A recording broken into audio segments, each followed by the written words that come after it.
really our whole attitude towards the African people in this country, all the people of colour, is basically, I think, a moral issue.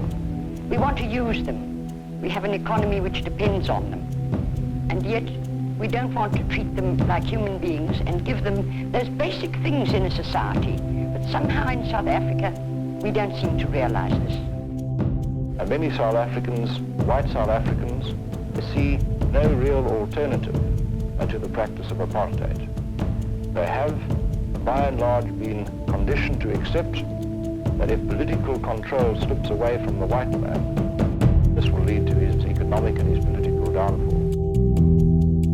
The worst of all horrors in the world is to live forever as a slave, and this we reject.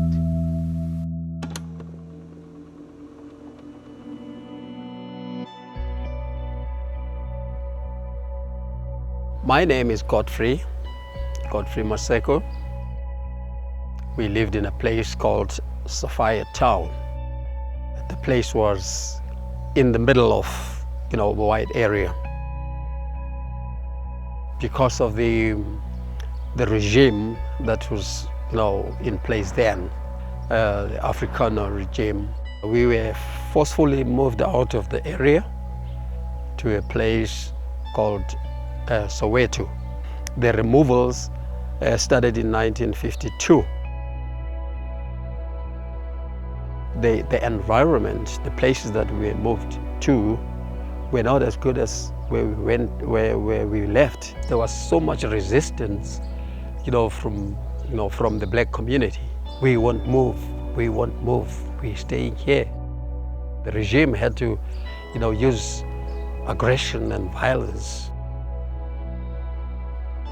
And it was just chaos, people were just, gun-butted and kicked around, and it was just horrible, horrible. I was 14 years old when we moved out of Soweto into Soweto. It really changed me because there was that anger in me, the whole black community that was moved from place to place. We had that anger, towards the apartheid regime. We just painted, the whites with the same brush. All whites are enemies.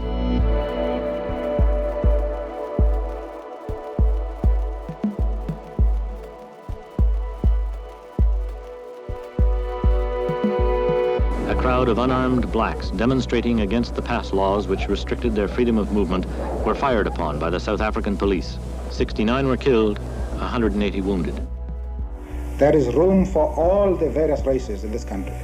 There are many people who feel that it is useless and futile for us to continue talking peace and non-violence against a government whose reply is only savage attacks on an unarmed and defenseless people.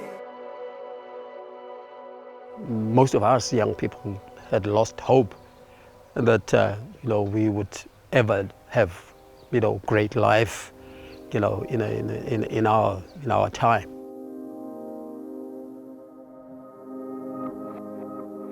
I learned the hard way. My rough life caught up with me, and I was ill. I was infected with ulcers because of the kind of life I was living, drinking all the kinds of stuff. I was lying in hospital, and as I was lying there, I told myself that this is not the kind of life that I wanted to live. I decided that I was going to accept Jesus Christ into my life. I was going to be born again. That I was going to quit, living the rough type of life. And from then on, I didn't turn back. When the gospel was preached, the 7 words of the cross, when Jesus forgave his enemies, and I just wondered, what kind of person is this? These people, they abused him, They did a lot of bad things to him. But to my surprise, he kept on saying, Father, forgive them, for they don't know what they're doing. So if Jesus Christ could do that to the people who abused him so much, and the Bible is preaching about forgiveness, it was just, amazing to me. Because I grew up with that anger, and I told myself I wouldn't forgive the regime, any time in my life. And over time, the gospel changed my mind, changed my perspective. The color doesn't matter. It is only the character of a person that matters. Fortunately, we had whites that stood, with us as blacks. I mean, we just the same. It's just the difference is color. So my perception of hating whites because of the oppressive, ways changed then, and I took, whites as whites, ordinary people who can be bad and can be good. It's just like us as blacks.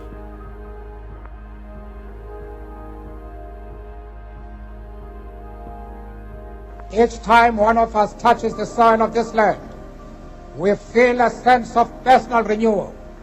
We are moved by a sense of joy and exhilaration when the grass turns green and the flowers bloom. We succeeded to take our last steps to freedom in conditions of relative peace. We commit ourselves that we shall build a society in which all South Africans, both black and white, will be able to walk tall without any fear in their hearts. I have learned to live on hope. There's no changing in a person who doesn't have hope. So as a Christian, I have learned to grow. Now, my hope is that if God would sometimes touch the hearts of the people who are in power and make them realize that He promises us that if we trust on Him and have our hope to Him, He will heal our land. So I hope this will happen to South Africa too.